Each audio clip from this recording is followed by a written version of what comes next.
Well, we've had the hive for about 3 days now, and when we got the worms, they already came with their own waste, a bunch of poop in the bag that we got them in, but we didn't touch it, we didn't sift it through or anything like that. Now it's been a few days, it's kind of building up, and we're going to show you the recommended procedure for how to filter out all the excrement from the worms. So the front of this actually has very fine holes in it. So all you really have to do is remove any big pieces of food that may be left over from what the worms have eaten. That's what Olena is doing now. She's being very careful to get every single worm off of this apple core so we don't waste any or needlessly end any lives. One more. Boop. And then we are going to close the lid. As you can see, we put a few apple slices in there a few days ago, and they're already almost completely gobbled up. So just remove any of that extra food that they're obviously not going to eat, and we'll proceed with the filtering process. The front of the tray has fine holes in it that the worms will not fit through. So really, all you have to do is turn it upside down over a tray and shake it. Make sure the lid is shut very, very tightly, otherwise some of the worms are going to fall out. So we're shaking, and all of the waste is falling out through the fine little holes. Move it around as much as you can until nothing comes out anymore. If you're doing this with a tray of very young worms, sometimes one or two will fall through. So if that happens, go ahead and scoop them up and put them back with his friends. We have very, very, very young worms here, so we're having a little bit of difficulty getting everything out without the worms falling through.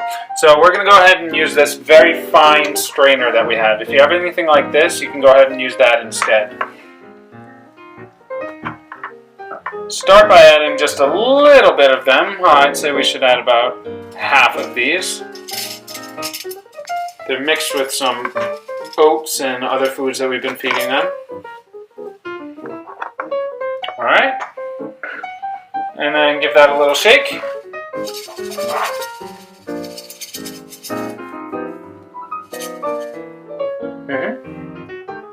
Looks like it's all basically gone. The best option is if you have an empty tray, just empty the sifted worms into the empty tray. So now these are the clean ones. Don't have to get them all out because they're all going the same place anyway. And then just do the next round. Stick a little bit of apple or banana in there. So we're just going to do the rest. And we'll shake those out as well. Now obviously the skins inside of here are not going to go through the holes. But over time, I assume that the skins of that the worms have shed will decompose into that powdery substance you see, and it'll go through the sifter eventually. You might be tempted to just throw this stuff right into the garbage, but it actually acts as a fantastic fertilizer for plants. So if you have any plants in your house, just either mix it with the water that you're watering them with, or sprinkle it on top before watering them, and you'll definitely see the results. My wife actually figured out an incredibly ingenious way to get all of the skins that the mealworms have shed out of the colony. We noticed the first time that we put the worms in that the skins were automatically attracted to this lid, so we thought static electricity. So this is what I did. I literally took the lid and rubbed it on her back, which her jacket's made out of cotton, so it's a lot of static. Whoa!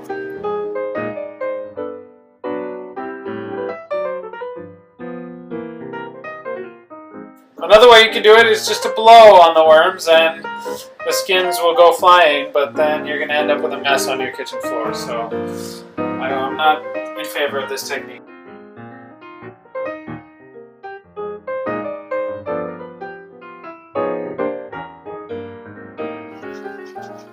I'm trying to get static into this lid so that we can suck up all the dead skins. It worked last time. I don't know why it's not working now.